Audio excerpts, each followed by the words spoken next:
এই পৃথিবীতে অনেক প্রিয় মানুষ থাকেন।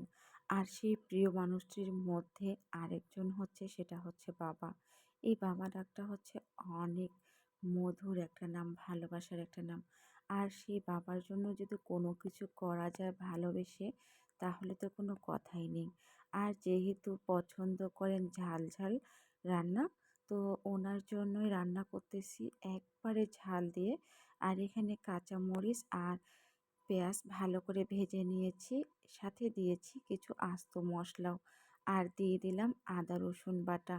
আদা রসুন বাটা দিয়ে আবারও একটু মিশিয়ে নিচ্ছি। আর রান্নাটা ঝাল ঝাল করেছি, কারণ এই রান্নাটা একটু ঝাল ঝাল আমার কাছেও অনেক ভালো লাগে। আর একটু ভয়ে ভয়ে রান্না করেছিলাম যে রান্নাটা ভালো হবে কিনা, ভালো হবে কিনা। আর বিশেষ করে তেলের দিকে একটু বেশি নজর দিয়েছি, কেননা তেল অনেক কম খেয়ে থাকেন। তারপরেও চেষ্টা করেছি অনেক কম তেল দেওয়ার।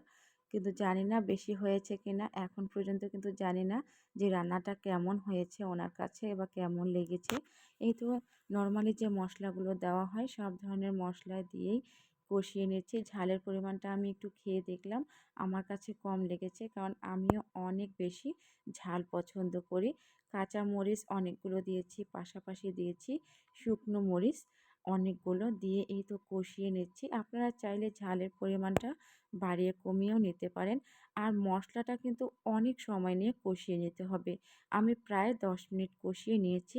পাশাপাশি দিয়ে দিলাম এখানে গরুর মগজ। এই মগজ রান্নাটা কিন্তু একটু সাবধানে রান্না করতে হয়। অনেকে এই রান্নাটা খেয়ে বলেন যে গন্ধ লাগে, ভালো লাগে না।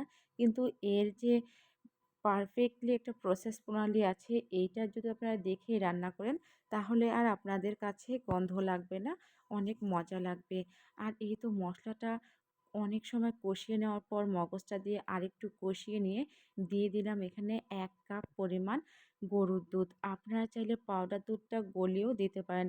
এখানে কিন্তু টক দইটা ব্যবহার করা যাবে না।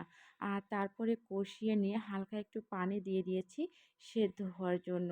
সেদ্ধ হয়ে গেলে একটু স্লাইস করে কেটে নিয়েছি। কেটে নিয়ে আবারও কিন্তু মশলাটা কষিয়ে নিচ্ছি ভালো করে এই মগজের সাথে। আর এইভাবে যদি আপনারা গরুর মগজ বা ছাগলের মগজ রান্না করে থাকেন, তাহলে দেখবেন খেতে মাশাআল্লাহ অনেক ভালো লাগবে। আর এই রান্নাটা শুধু একমাত্র আমি একটু মুখে দিয়েছি, টেস্ট করেছি। আর যার জন্য রান্না করেছি উনি খেয়েছে, কিন্তু এখনও কোনো কিছু জানায়নি যে ভালো হয়েছে কি খারাপ হয়েছে। কিন্তু অনেক কষ্ট করার পরও তেলের পরিমাণটা কমিয়ে রান্না করেছি। একটু হয়তো তেল লাগতো। আর সরিষার তেলে রান্না করেছি। খেতে মাশাআল্লাহ অনেক ভালো লেগেছে আমার কাছে।